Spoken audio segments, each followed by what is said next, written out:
The great chamber of the Galactic Council stretched wide like a massive bowl, with seats rising in circles around the central speaking platform. 47 different species filled those seats, their various forms creating a strange rainbow of colors and shapes. Some breathed different gases through masks, others needed special suits to survive in the standard atmosphere, and a few floated in liquid-filled containers. Ambassador Jake Morrison stood alone on the central platform, his simple black uniform, making him look small against the enormous space around him. His hands stayed calm at his sides even though he knew what was coming. The past 6 months had been leading to this moment, and every human in the galaxy understood that their future would be decided today. High above in the observer section, Lisa Carter watched through the thick glass that separated the gallery from the main chamber. She wore the dark blue uniform of human military attach, and her fingers gripped the railing tight enough to make her knuckles white. Around her sat representatives from various news services and diplomatic corps, all waiting to see how this drama would end. The Zephyrian delegate rose first from his crystalline seat. Kethval was tall and thin, with skin that looked like polished silver and eyes that glowed with their own light. His voice carried easily through the chamber's sound system when he spoke. "Honored members of the Council," Kethval began, "we gather today to address the human problem that has grown beyond our ability to ignore. For 200 years, we have watched this species expand through our territories with alarming speed. They take resources that should be shared among all council members. They build colonies faster than any species in recorded history. They develop technologies without proper oversight from established scientific committees." Jake Morrison listened without changing expression. He had heard these complaints many times before in smaller meetings and private conversations. The humans had always tried to address each concern through proper diplomatic channels, but every solution seemed to create new problems in the eyes of other species. "The Altarian hegemony supports the Zephyrian position," declared another delegate. This one resembling a large insect with multiple arms and faceted eyes. "Human military forces patrol regions that should be under Council jurisdiction. Their trade practices undercut established economic agreements between older member species. They refuse to limit their population growth according to standard Council guidelines."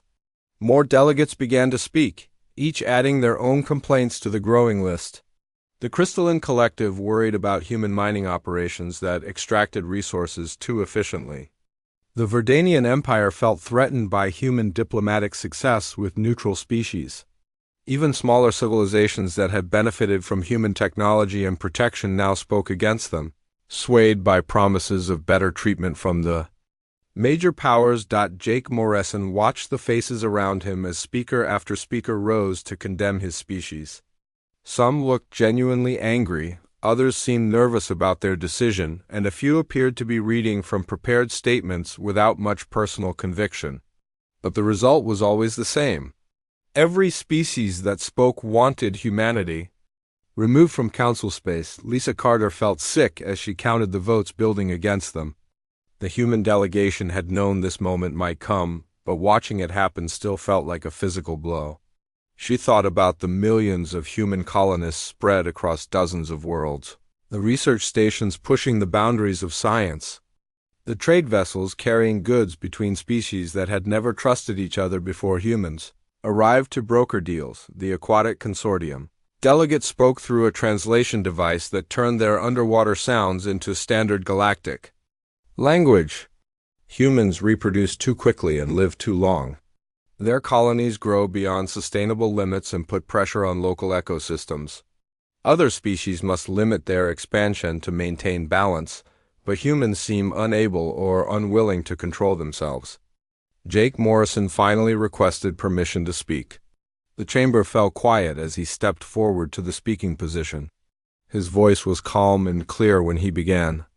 "Honored delegates, humanity has listened to your concerns with respect and attention. We have followed all council regulations regarding expansion, trade, and resource usage. Our military forces have only operated in regions specifically assigned to human patrol duties by this very council. Our colonies have been established. In empty systems or with full permission from previous inhabitants. He paused to look around the chamber, making eye contact with as many delegates as possible. We have shared our medical advances freely with all council species. Human engineers have helped design and build infrastructure projects across 12 different star systems. Our diplomats have mediated disputes and prevented conflicts that could have destroyed entire civilizations. We have been good neighbors and faithful allies. Kethval interrupted with a sharp gesture. The human representative speaks of benefits but ignores the central issue. Humans have become too powerful, too influential, too numerous. They arrived only 2 centuries ago but now control territory equivalent to species that have been council members for thousands of years. This rate of growth threatens the stability that has kept peace in our galaxy for millennia. The Verdanian Emperor's voice boomed through his mechanical translator. We call for a final vote on the motion before us. All human presence must be removed from council space within 30 standard days. Their membership in this body must be revoked immediately. Only then can we restore proper balance to galactic civilization. Jake Morrison listened to the vote that followed with the same calm expression he had maintained throughout the session. Species after species voted in favor of human expulsion. The final count was overwhelming, 43 in favor, 2 opposed, and 2 abstentions.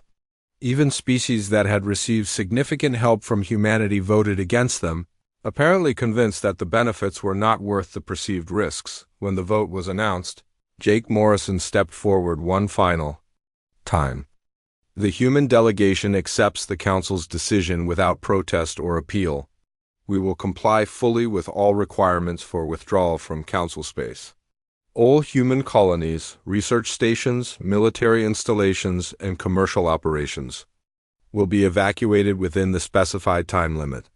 We thank the Council for the opportunity to participate in galactic civilization and wish all member species prosperity in the future. His words surprised many delegates who had expected anger, threats, or desperate pleas for reconsideration.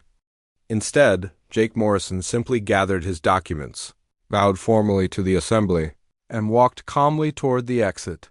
Lisa Carter hurried from the observation gallery to meet him in the corridor outside the chamber. Other human staff members were already gathering, their faces showing a mixture of sadness and determination. "Sir," Lisa said quietly, "Admiral Rodriguez confirms that Protocol Exodus is ready for immediate implementation. All station commanders are standing by for activation codes." Jake Morrison nodded. "Send the signal. Phase 1 begins tonight." As the human delegation walked away from the council chambers, none of the alien delegates realized they had just made the biggest mistake in galactic history. The evacuation alarm sounded softly through the corridors of New Terra Colony, its gentle tone carrying a weight that everyone understood. Commander Pete Jackson stood in the central control room, watching dozens of screens that showed activity across the entire settlement. Each screen displayed a different sector of the colony, and every sector buzzed with organized movement as families packed their belongings and prepared for departure. New Terra had been humanity's largest agricultural colony in council space, home to nearly 2 million people spread across 3 continents.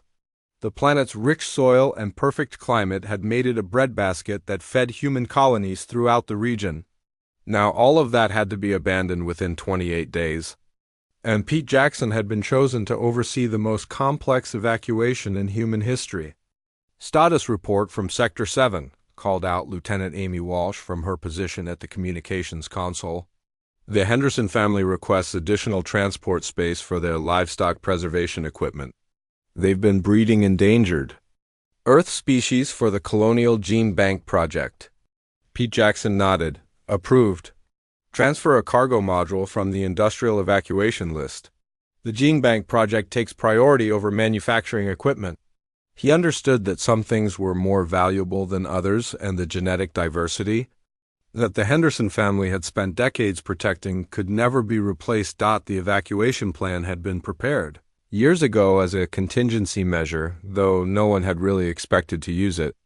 Every human colony, research station, and military outposts had similar plans stored in classified files, ready to be activated if humanity ever faced forced withdrawal from Council space. The plans were detailed, efficient, and designed to remove every trace of human presence while preserving everything that mattered most. Dr. Helen Brooks worked frantically in her laboratory on Kepler Prime, the Council's most important xenobiology research station. She had spent 15 years studying alien life forms and developing medical treatments that had saved countless lives across multiple species. Her research data filled massive computer banks and represented breakthroughs that could benefit galactic civilization for centuries to come, but the evacuation orders were clear. Nothing of value could be left behind for other species to claim. Helen's fingers moved quickly across her keyboard as she transferred decades of research into encrypted storage devices that would leave with the human evacuation fleet. The original files were being systematically deleted from the stations main computers, leaving empty directories where groundbreaking discoveries had once been stored. "Dr. Brooks," called her assistant, Kevin Stone, from across the laboratory. "The transport ships are requesting final passenger counts. We need to be ready for departure in 6 hours." Helen looked around the laboratory that had been her home and workplace for so many years. The equipment would stay behind because moving it would take too long, but the knowledge it had helped create would travel with humanity to whatever new home they found. She deleted the last files from the computer system and picked up her personal belongings. "Tell them we're ready," she said quietly. "There's nothing left here that matters." Captain Roy Shun commanded the merchant vessel, Stellar Wanderer, as it made its way through the busy shipping lanes around Altarian Prime. His cargo holds were filled with specialized manufacturing equipment, quantum computing cores, and gravity manipulation devices that human engineers had developed over the past century. The Altarians had been eager to get their hands on this technology for years, but now they would have to figure out how to build it themselves. The loading docks around Altarian Prime were chaos as human cargo ships arrived to collect equipment and supplies from dozens of facilities. Altarian workers stood around watching the process with growing confusion as they realized how much of their industrial infrastructure depended on human expertise and technology. "Captain," reported his cargo officer Lisa Murphy, "the Altarians are requesting that we leave behind the technical manuals for the gravity generators. They're offering significant payment for the documentation." Roy Shun shook his head. "Evacuation orders are specific. No technology transfers, no technical assistance, no training materials. We take everything that belongs to us and leave them with whatever they can figure out on their own." The human evacuation proceeded with military precision that impressed even veteran observers from other species. Entire cities were dismantled and packed into massive cargo vessels within days. Factories were stripped of their most valuable equipment and loaded onto transport ships. Research facilities were emptied of data and hardware that represented years of scientific advancement. What surprised many alien observers was the complete lack of sabotage or vindictive destruction. Humans left behind fully functional infrastructure. They just removed the knowledge and expertise needed to operate it effectively. Buildings remained intact, power systems continued to function, and transportation networks stayed operational. The physical structures of human civilization remained, but the intellectual foundation that made them work was quietly disappearing. Lieutenant Grace Murphy monitored communications from her position aboard a stealth reconnaissance ship at the edge of Council space. Her job was to watch alien reactions to the human evacuation and report any signs of military interference or attempts to prevent the withdrawal. So far, the alien species seemed content to let humans leave peacefully while they made plans to divide the abandoned territories among themselves. "The Zephyrians are already sending survey teams to the industrial worlds," Grace reported to her commanding officer. "They think they can restart production within a few weeks once they take control of the facilities." "The Altarians are claiming the research stations," added another intelligence officer. "They believe they can continue the scientific projects where humans left off." What none of the alien species understood was that the true value had never been in the buildings or equipment, but in the minds that operated them. Human engineers understood principles of physics and engineering that other species had never mastered.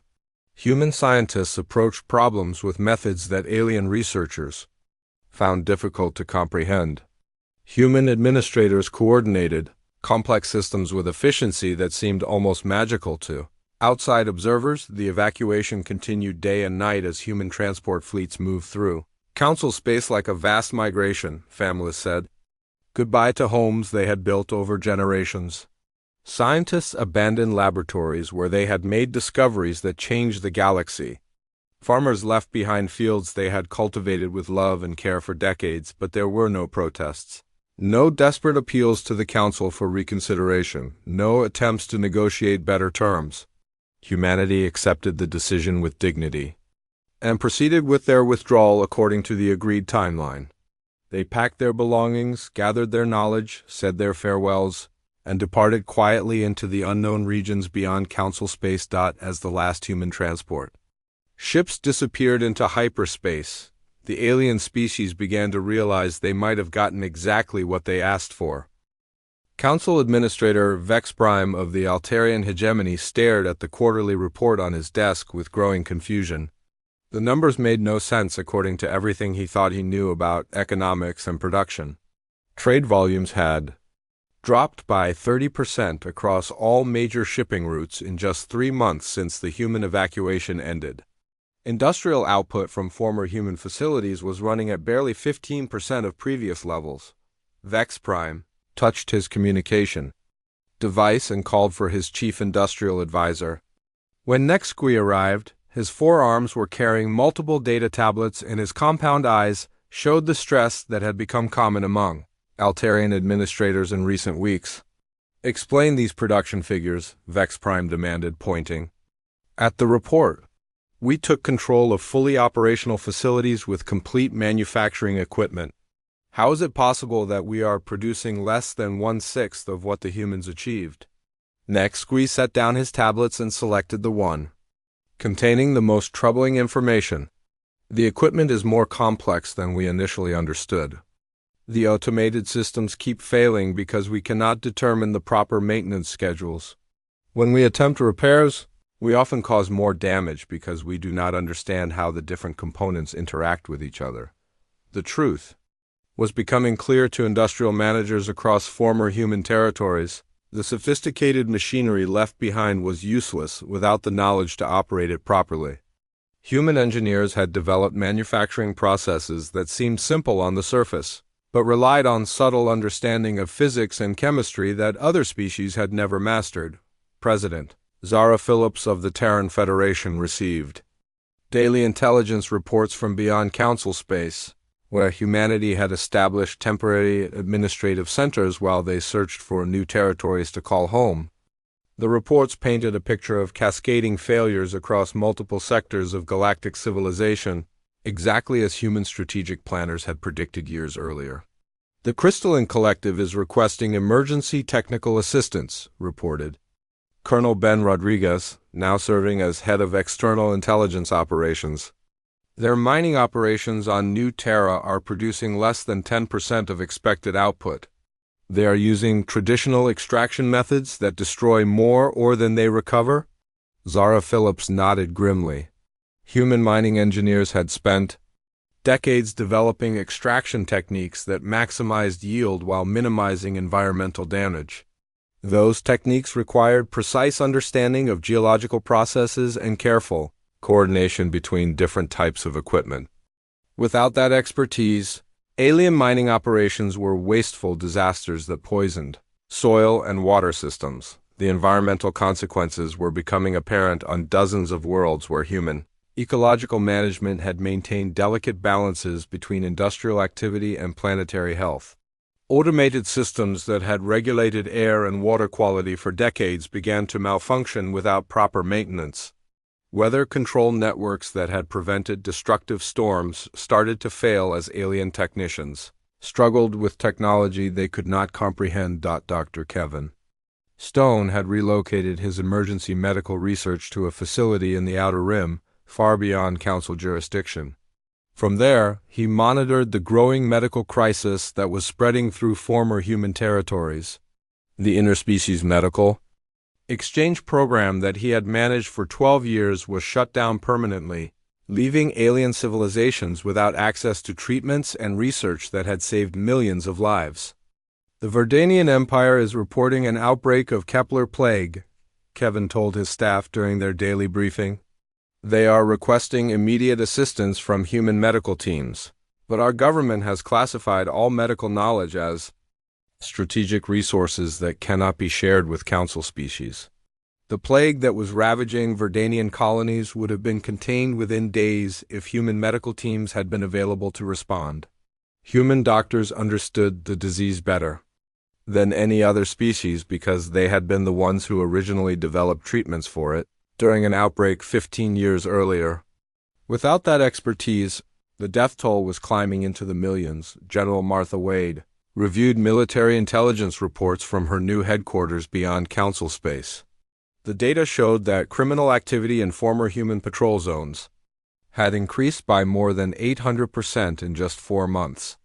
Pirate fleets that had been afraid to operate in human-controlled space were now attacking merchant vessels and raiding colonies with impunity.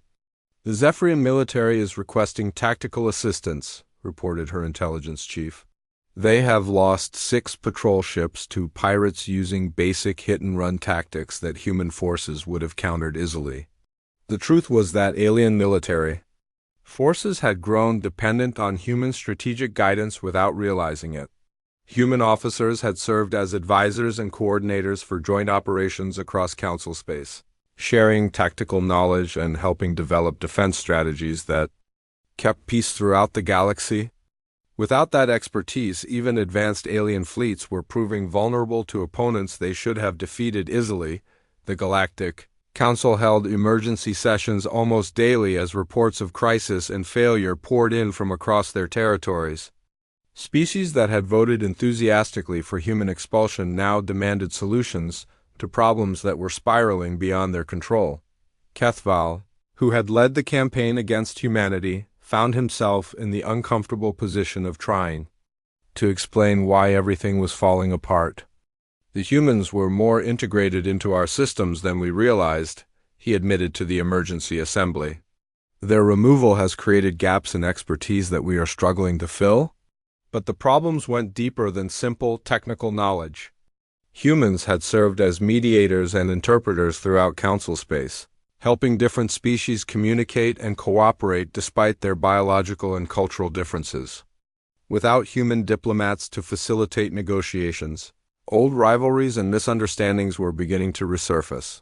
The Altarian hegemony and the Zephyrian Empire started disputing territorial boundaries that had been settled peacefully for decades. Smaller species formed aggressive alliances that threatened regional stability. Trade agreements that had benefited everyone began to collapse as species pursued narrow self-interest instead of mutual benefit. Most troubling of all, the Council realized that humans had been quietly preventing conflicts that other species never even knew existed. Human intelligence services had monitored potential trouble spots and intervened diplomatically before problems could escalate into violence. Human peacekeepers had maintained order in disputed regions where alien forces might have triggered wars. Without that stabilizing influence, the galaxy was becoming a more dangerous place every day. Emergency meetings focused on a single desperate question: how could they convince humanity to return and fix the problems their departure had created? But humanity remained silent beyond council space, apparently content to let their former allies deal with the consequences of their own decisions. 6 months after the human departure, the Galactic Council faced its worst crisis in over 1,000 years. Ambassador Kethval stood before an emergency assembly that met in almost constant session now, trying to address problems that seemed to multiply faster than solutions could be found. The silver-skinned Zephyrian who had once confidently led the campaign against humanity now looked tired and desperate as he addressed his fellow delegates. "Honored members," Kethval began, his glowing eyes dimmed with exhaustion, "we must face the reality that our situation has become critical. Industrial production across former human territories has dropped to levels that threaten the economic stability of multiple star systems. We need immediate solutions or we face the possibility of complete economic collapse. The emergency session had been called because the latest reports painted an even darker picture than anyone had expected. Factory manager Nexqui had submitted a detailed analysis of the Altarian industrial crisis that made clear just how dependent they had become on human expertise without realizing it. Nexqui himself stood at the speaker's platform, his four arms gesturing helplessly as he explained the scope of the disaster. We have attempted to maintain production using our own technical staff, but the results have been catastrophic. Last week, 3 manufacturing facilities suffered complete system failures that destroyed equipment worth billions of credits. Our engineers cannot understand the maintenance protocols that humans developed, and every attempt to modify the systems results in worse problems. The truth was becoming impossible to ignore. The sophisticated technology that humans had left behind was useless without the knowledge to operate it properly. Alien engineers could follow basic operating procedures, but they could not troubleshoot problems, perform complex maintenance, or adapt systems to changing conditions the way human technicians had done routinely. Engineer Paul Thompson received hundreds of communication requests every day at his new position with the Terran Federation's External Relations Office. The messages came from former colleagues, business partners, and even alien governments offering massive payments for technical consultations. The offers were tempting, but Terran Federation policy was clear: no assistance would be provided to Council species until they formally requested the return of human membership. They are offering us 50 million credits for a single consultation about gravity generator maintenance, Paul told his supervisor during their weekly briefing. The Altarians claim that their entire industrial base will shut down within another month if they cannot solve their technical problems. But the Terran Federation had learned to be patient. Intelligence reports showed that the crisis was affecting every aspect of Council civilization, not just industrial production. The longer they waited, the more desperate the alien species would become, and the better terms humanity could negotiate for their eventual return. The Zephyrian military was suffering humiliating defeats that shocked everyone who understood their previous reputation as the galaxy's most professional fighting force. Fleet Commander Kexray submitted battle reports that described tactical disasters against opponents who should have been easily defeated by superior Zephyrian technology and training. The pirate fleets are using coordination methods that we cannot counter, Kexray reported to the military committee. They attack our patrol ships with simple formations that somehow exploit weaknesses in our defensive strategies. Our tactical computers cannot predict their movements or develop effective countermeasures. The truth was that human military advisors had been providing strategic guidance to alien forces for decades, without those forces understanding how dependent they had become on that assistance.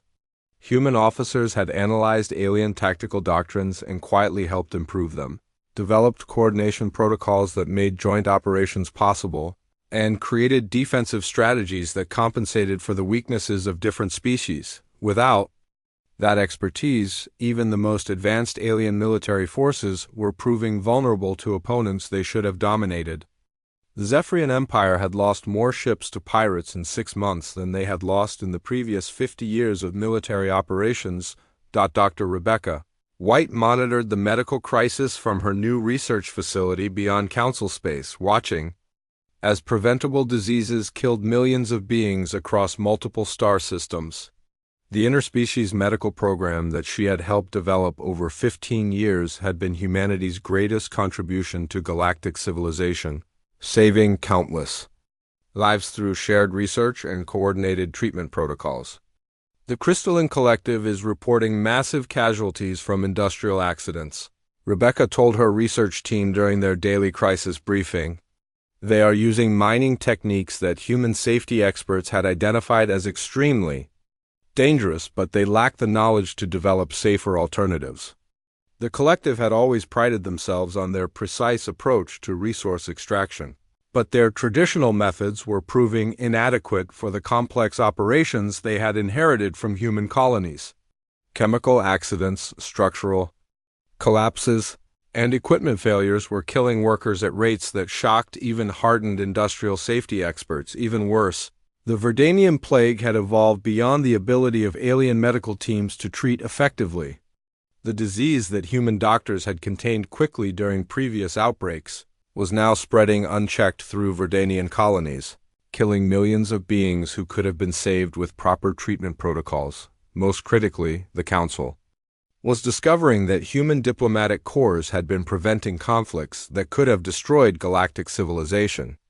Without human peacekeepers and negotiators to mediate disputes, old rivalries were reigniting with alarming speed. The Altarian hegemony and the Zephyrian Empire were moving toward open warfare over resource rights in former human territories. Both sides were mobilizing military forces and making territorial claims that violated treaties they had honored for centuries. Smaller species were forming aggressive alliances that threatened to drag the entire galaxy into conflict. We are facing the possibility of the first major galactic war in over 2,000 years, reported the Council's chief military analyst. The stabilizing influence that humans provided through diplomatic mediation has been removed, and we lack the institutional knowledge to replace it. Emergency sessions of the Council focused on increasingly desperate measures. Some delegates proposed attempting to reverse-engineer human technology through captured equipment, but those efforts had already failed spectacularly. Others suggested offering massive territorial concessions to convince humanity to return, but no one knew how to contact them or what terms they might accept. The galaxy that had seemed so stable and prosperous just months earlier was crumbling, without the foundation that humans had quietly provided. Every day brought new reports of failures, disasters, and conflicts that demonstrated just how essential humanity had become to galactic civilization. The question was no longer whether the Council needed humanity to return, but whether they could find a way to convince them before everything collapsed completely. 1 year after the human departure, Council Chairman Vexomega made a decision that would have been unthinkable just months earlier. He authorized a diplomatic mission to venture beyond Council space and locate the human territories, carrying formal apologies and offers of complete membership restoration. The delegation included representatives from every major species, each bearing gifts and promises that demonstrated just how desperate their situation had become. The mission ships traveled for weeks through unexplored regions of space, following energy signatures and communication traces that might lead them to human settlements. They passed through star systems that showed signs of recent colonization but found no inhabitants willing to make contact. Finally, their sensors detected a massive space station at the edge of what appeared to be a thriving human colony network. Captain Steve Davis of the Terran Defense Force intercepted the Council delegation 3 light-years from the nearest human settlement. His patrol ship was sleek and advanced in ways that surprised the alien visitors, incorporating technological improvements they did not recognize. When he established communication with the lead Council vessel, his tone was polite but distant. Council delegation, you are approaching Terran Federation space without authorization, Steve announced. State your business and intentions. The delegation leaders were shocked to discover that humanity had not only survived their exile, but had apparently thrived beyond all expectations. The space around them showed evidence of extensive development, mining operations, research stations, and colony ships that suggested rapid expansion and technological advancement. Council Chairman Vexomega himself spoke for the delegation. Captain Davis, we come bearing official apologies from the Galactic Council and formal offers to restore human membership with full benefits and expanded territorial rights. We seek an audience with your government leaders to discuss terms for renewed cooperation. Steve Davis paused before responding, and the delegation could hear him consulting with his superiors through secure channels. When he spoke again, his words carried a weight that made the alien representatives uncomfortable. Follow my ship to New Geneva Station. President Phillips has agreed to receive your delegation, but you will be escorted at all times and restricted to designated areas. Any attempt to scan our facilities or gather intelligence will result in immediate expulsion from our territory. The journey to New Geneva Station revealed the scope of human achievement in just 1 year of independence. The delegation passed massive construction projects, advanced research facilities, and colony ships heading toward distant star systems. Most shocking of all, they encountered alien species they did not recognize. Beings who were clearly cooperating with humanity on various projects. New Geneva Station itself was a technological marvel that demonstrated how far humanity had advanced. Since leaving Council space, the structure was larger than the Council's main administrative center and incorporated design principles that seemed impossible according to established physics. Artificial gravity systems operated more smoothly than anything in Council space, and the environmental controls maintained perfect conditions throughout the massive facility. President Zara Phillips received the Council delegation in a conference room that overlooked the bustling activity of the station's central hub. Through the transparent walls, the aliens could see human workers and their new alien partners collaborating on projects that involved technologies beyond Council understanding. Honored delegates, President Phillips began, humanity appreciates your visit and the apologies you have brought from the Council. We understand that conditions in Council space have become difficult since our departure, and we sympathize with the challenges you are facing. The delegation leaders exchanged hopeful glances, thinking that their mission might succeed more easily than expected. But President Phillips continued in a tone that suggested a different outcome. However, we must inform you that the Terran Federation has moved beyond the limitations that once constrained our development. We have established partnerships with civilizations that value innovation and cooperation rather than restriction and control. Our territory now encompasses more star systems than we ever controlled in Council space, and our population has access to opportunities that were impossible under Council regulations. Admiral Ben Rodriguez stepped forward to provide details that shocked the delegation into silence. In the past year, humanity has made contact with 47 new alien species beyond Council space. 32 of those species have requested formal alliance agreements with the Terran Federation. Our combined territory now includes over 300 star systems, with new colonies being established every month. Dr. Patricia Lee, now head of Terran Strategic Planning, explained the final revelation that made the delegation's offers meaningless. The Council's restrictions on human development were not just administrative guidelines. They were deliberate limitations designed to prevent us from advancing too quickly. Free from those constraints, humanity has achieved technological breakthroughs that make our previous contributions seem primitive by comparison. She activated a holographic display that showed comparative development charts spanning the past year. Human scientific advancement had accelerated dramatically once they were free to pursue research without Council oversight committees. Industrial production had increased beyond anything achieved in Council space. Population growth had reached sustainable levels that supported rapid expansion while maintaining quality of life. We have developed faster-than-light communication systems that make your hyperspace networks look slow, Patricia continued. Our medical research has produced treatments that could extend life expectancy for most species by several centuries. Our industrial processes can transform raw materials into finished products with efficiency that approaches theoretical maximums. The delegation sat in stunned silence as the implications became clear. Humanity had not just survived their expulsion from Council space, they had used it as an opportunity to achieve their full potential.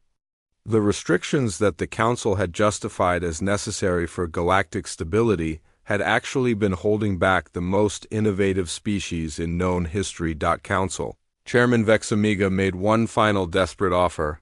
The Council is prepared to grant humanity expanded territory, preferential trading status, and complete autonomy in scientific research. We acknowledge that our previous policies were misguided and wish to establish a new relationship based on equality and mutual respect. President Phillips responded with the same quiet dignity that Jake Morrison had shown during the expulsion vote 1 year earlier. Chairman Vexamiga, humanity appreciates the Council's generous offer, but we must respectfully decline. We have found something beyond council space that we value more than galactic membership: unlimited potential for growth and discovery. Jake Morrison, now serving as Terran ambassador to newly contacted alien species, stepped forward to deliver the final message. The galaxy is vast and the Council controlled only a small portion of it. We have discovered civilizations that span multiple galaxies, technologies that reshape reality itself, and opportunities that we could never have imagined while bound by Council limitations. The delegation returned to Council space with news that shattered the last hopes of galactic recovery.